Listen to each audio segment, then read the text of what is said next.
Hi there, this is Shauna from the Foil Fox. Thanks for joining me today. I have another project using the Fine Line Florals by Conquer Night. They create such a beautiful flower. You can see the two examples here. But this time, before I didn't use the die, but this time I'm going to use the die and the stamp. The die is very intricate, so it makes a beautiful outline. And then I'm going to create a background in alcohol inks. So I'm going to use a squeeze bulb, a brush, some blending solution, a variety of alcohol inks, and then I have a tissue just in case I need it. But I also have a piece of Yupo paper. This is 3.5 by 3.5, and I've spread on some blending solution, and I've put some of the darker alcohol inks, and then I'm using the squeeze bulb and squeezing those inks outward. So I'm put them in the center and squeeze them outward, kind of creating like a petal-like pattern. But I'm starting, like I say, with the darker ones and then adding in some light. The lighter ones are aqua and aquamarine.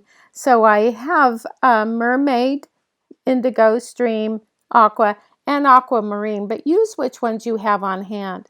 I'll also use a splash of yellow. I do like to add a little bit of yellow to blossoms. It does brighten it up some.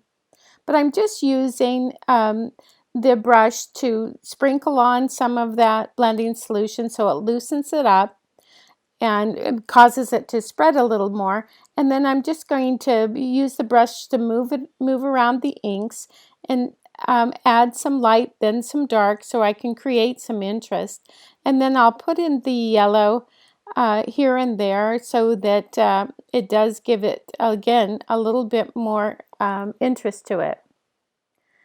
And then as I move this around, and you can see that I use the squeeze bulb a lot because it does help move it around.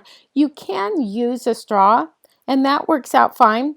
But if you want to save your breath, the squeeze bulbs aren't too much money, and I'll have them in the supply list. There's a link down below. It'll take you right there. And I'm also wanting to add some make sure I have some dark and light and also some buildup of the inks. As you probably know, with alcohol inks, they dry super quickly, which is great because you can move really quickly with it.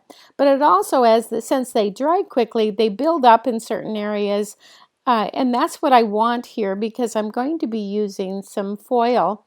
And the foil will stick to those more build-up areas. So I'm letting it dry just a little bit, waiting for those build-up areas to be a little bit sticky. I don't want it to be where it will smear. I want it just to be sticky. And so I'm using some opal foil. The opal foil is quite subtle. I could use silver if I wanted it brighter, but I thought I would use opal today. And now that it's just got a tack to it, I'm going to burnish down the foil. And everywhere that is a little bit tacky, it's going to leave the foil behind. So that's why I want to burnish that down. Now you could use a laminator to do this, and some you would probably get a little more to stick. But the reason why I'm not is because whenever you use a laminator, it does take away a little bit of the vibrancy, and it also takes away the texture. It kind of flattens everything out. And I wanted to keep all of that, and so I'll just use my finger like this and burnish it down. And I didn't want it to be really heavily laden with foil. I just want subtle little glints. And this really achieves that. So I'll just go along and find anywhere that's sticky where I haven't already gotten foil. And I don't know if you see it here. It's quite subtle. The opal is quite subtle, but it really adds a little extra touch. We're going to set that aside for now, and I'm going to now cut out the die, the flower that the die will cut out, and I'm using some silver foil paper that's quite heavy, which is great because it really makes a nice die cut. And I'm cutting out the big blossom, 2 leaves, and the center. So you can see how pretty, and it gives a nice lacy appearance. And then to add a little bit of color to them, I'm going to squeeze out on my glass mat a couple of colors of the darker colors of the alcohol inks that we had used before. I think this is Indigo and Mermaid. I'm loosening it up with some blending solution, and I'm just going to smush that on the flower onto these inks with, of course, the right side facing down, so the silver foil is getting colored, but not entirely. I don't want everything to be colored blue. I want to leave some silver too. And I'm also using some Meadow, which is a green, for the leaves. Now the leaves will be just very lightly colored with green. The Meadow doesn't give you really intense colors like the blues do. And then for the center, I'm taking a Copic marker, which is alcohol based. I think this is a C10, and I'm just adding a little bit of blending solution and then putting that alcohol, dabbing on that marker so that I can make it kind of dark. But I'm going to set that aside for now, and we're going to go on to the background. This is a subtle background. I'm using a 5x5 piece of Nina cardstock, and I've used the anti-static powder very liberally. And then I'm stamping on the flower from the stamp set, using Versamark ink. You know that Versamark ink is a clear ink, and it's just adding an impression on there. It's hard to see, that's why I'm kind of moving that paper around, because I don't want to stamp on top of it. In fact, I'm not going to stamp the whole thing at one time. I'm going to just stamp these two edges of the flowers, and I'm not doing the whole flower. I'm just enough, because you know we're going to put that the alcohol ink background and the flower that we just cut out to be in the center. So I'm just adding some interest in the background, which is a tone on tone, a white on white. So I'm heat embossing it here, and it's important to make sure that you get it completely heat embossed and don't leave any areas that haven't been melted. It's easy with it being tone on tone to do that. Now the embossing powder that I'm using here is white satin pearl, and I really like it for this because the white paper and then having that satin look to it, which is not quite, you know, a bright white, really gives a nice tone on tone, but still a tiny bit of contrast.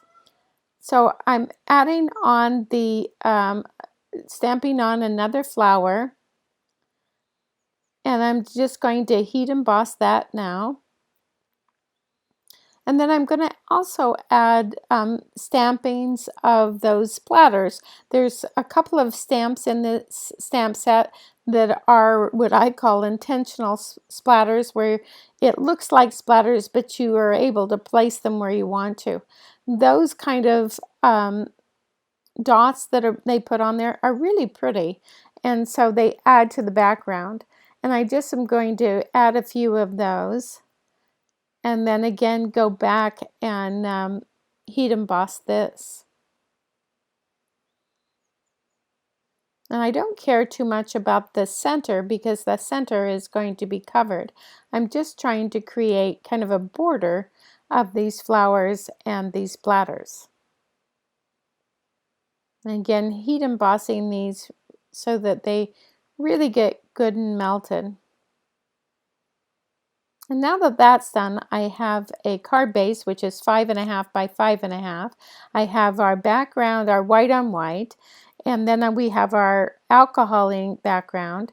So I'm going to take the white on white background and put foam on the back of that, so we can pop that up.